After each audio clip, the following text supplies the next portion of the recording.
What's on, ladies and gentlemen? My name's Ross, I like games, and today we need to talk about the One Piece card game. You see, there is a One Piece trading card game.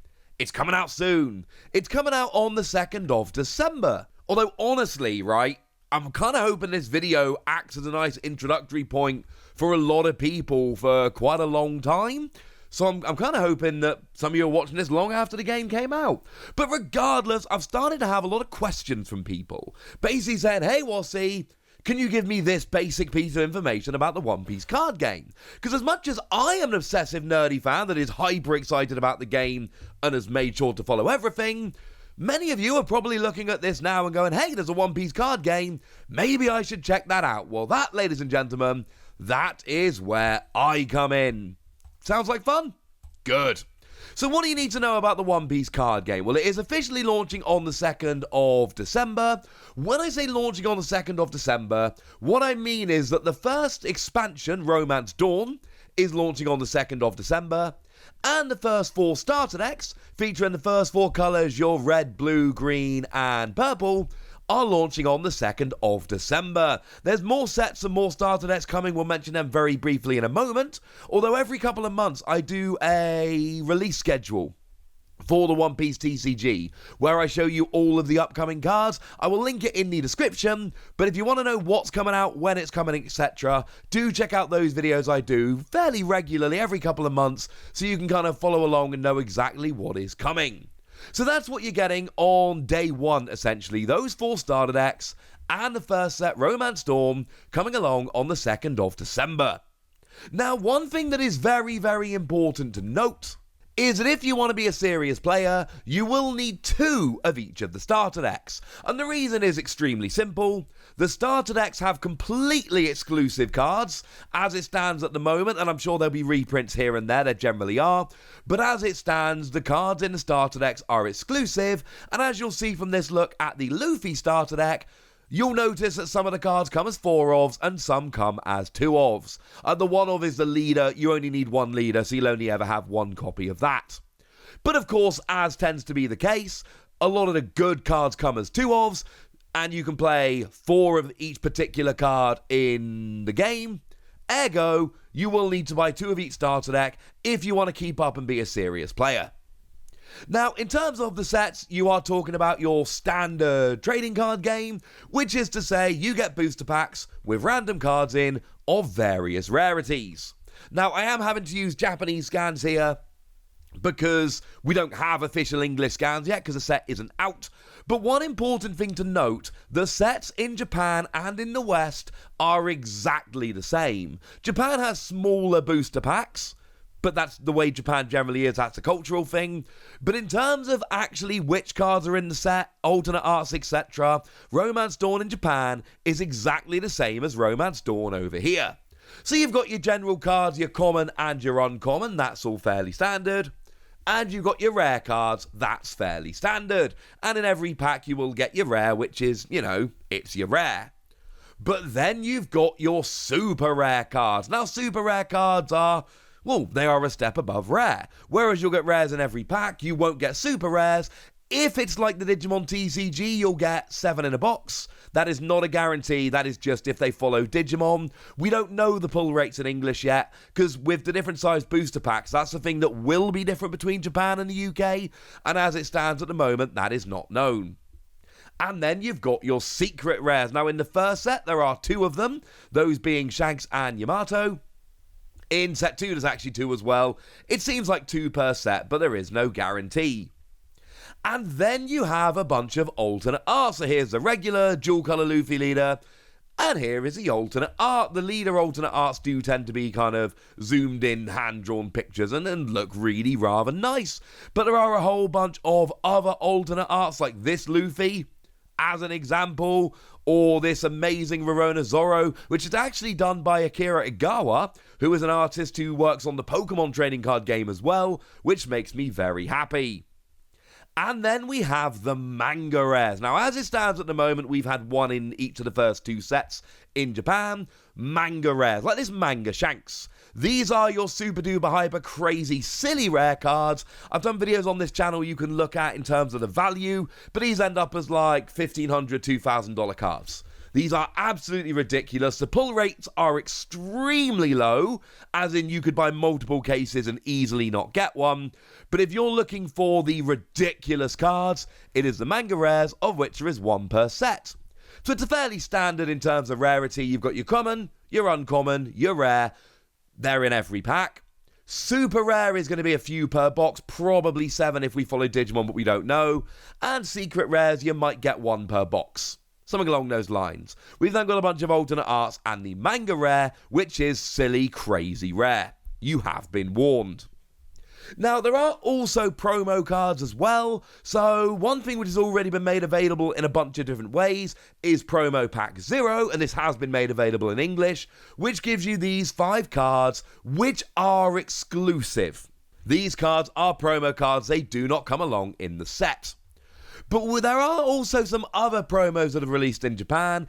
As it stands at the moment, these are going to be coming in tournament packs. Now, the tournaments, basically, this is where you head on down to your local game store, play in some little local tournaments, and then there are actually 5 cards, all of which were magazine promos in Japan, which are available normally in your tournament pack. That's 1 card pack you get when you enter, and with the winner stamp in your winner pack, which, as you may have guessed it, means that you win and you get a winner's pack with one of those cards with the winner's stamp.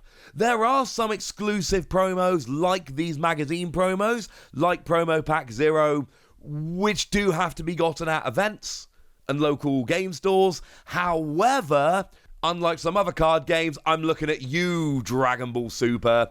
Generally speaking, these are not particularly good, and if they are good, they tend to be reprinted, or at least they are in Digimon, and this game is following Digimon weirdly closely, but that's a really good thing. So don't worry about exclusive promos that are making decks hard to get. That was not a problem in Digimon. It does not seem to be becoming a problem in One Piece either.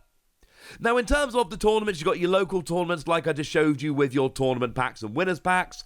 There are also a bunch of online tournaments happening. This has been happening with Digimon, and it is happening with One Piece again. And just to reiterate, if it seems like I'm mentioning Digimon a bit, I am. It's because Digimon has basically laid out a really good template, and One Piece is following it beautifully, so we can kind of see what's going to happen by looking at Digimon.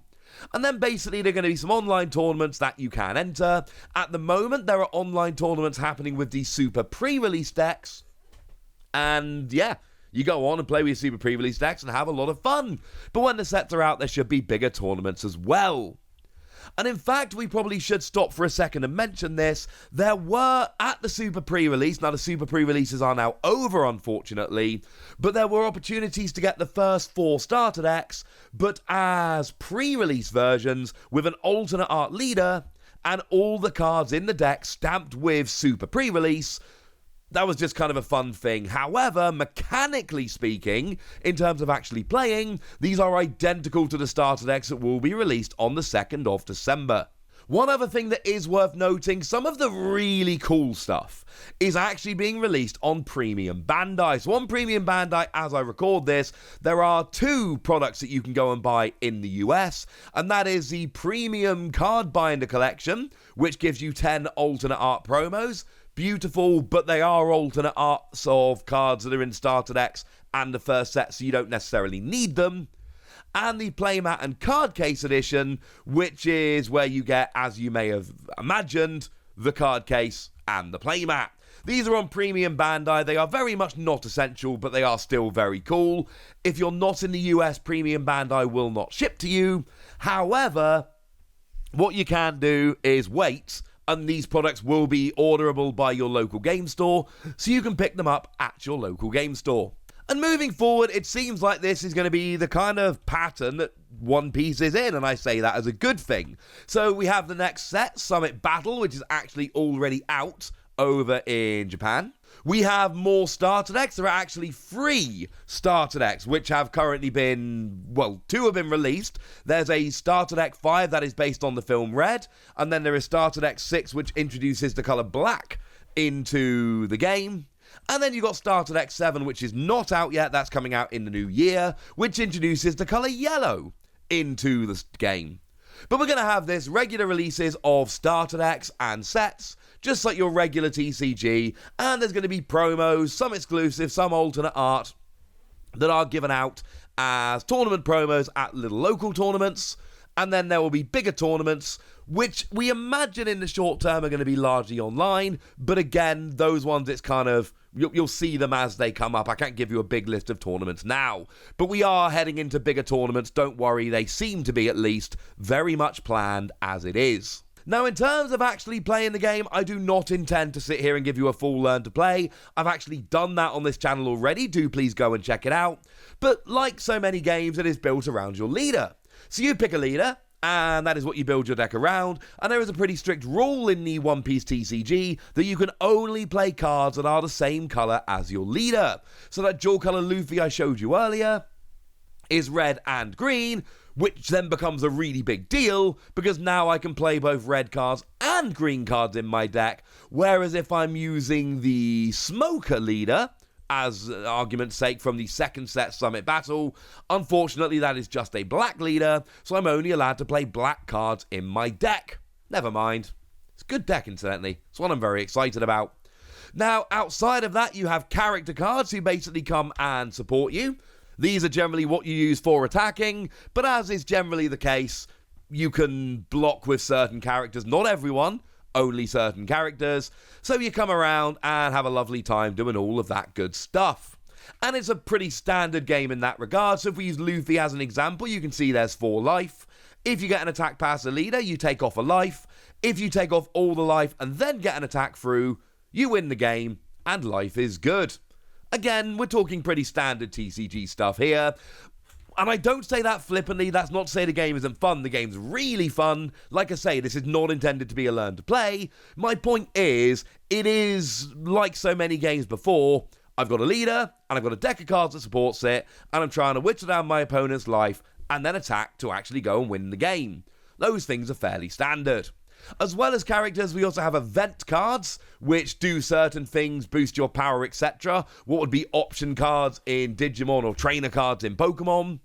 And then we also, and we don't have many of these as it stands, I should say, but there are a fairly limited number of stage cards, or stadium as they would be in Pokemon if you follow that game, which are basically sit there and give a static skill that can be used as you go through the game, which is rather cool. In terms of resources, your resource here are Don cards, and they're basically cards. You have a Don deck, and you get to take 1 on your first turn, and then 2 every turn after that. And essentially, you can attach Don to your characters to give you extra power, and then sometimes you rest your Don, turn them sideways, can't be used, in order to pay for cards. So if you want to play the Nami, for instance, you have to rest one of your Don to play Nami. Or you can attach them to characters, and attaching them to characters may well activate their skills. So they might have a skill Don X1, you've got to attach 1 Don to use it. Or they might have a skill Don -1, you have to shuffle a Don from your field back into your deck in order to use it. So paying for skills is generally either attaching Don, resting Don, or shuffling Don from the field back into your deck. They're generally the 3 different ways that we tend to pay for these skills. And that's where a lot of the difficulty comes in, where a lot of the uniqueness comes in, actually managing the resources here, which is your Don deck, which is very, very interesting. It is a game I recommend very, very highly. It's a game I absolutely love, and hopefully that gives you the basics. No, this was not intended to be every single tiny thing you could possibly learn about the game. Ain't got time for that. But this was supposed to show you what the game is, what's coming out, let you... Because there are things, when I'm starting a new TCG, I want to know certain things like, what are the rarities? What are the different types of cards? What's going on in terms of tournaments? Very rough how to play, things of that nature. And hopefully, ladies and gentlemen, that's what you've gotten today. And now it's over to you guys. Tell me what you think about the One Piece TCG. Tell me if you're excited. And if you've got any other questions about them, let me know in the comments, and either myself or somebody else should be able to answer. But now, ladies and gentlemen, it's over to you guys. Let me know what you think about this. Go nuts in the comment section, but be nice! And then make sure you like this video, subscribe to this channel, follow me on Twitter at TheWasi. That's where we talk One Piece and a bunch of other card games. And please do consider checking out patreon.com/PTCG Radio, where you can support the channel, get some bonus podcasts, all kinds of fun things. But by far the most important thing, as always, look after yourselves till next time, would ya? Thank you very much for watching. My name's Ross, and you've been watching Wasi Plays.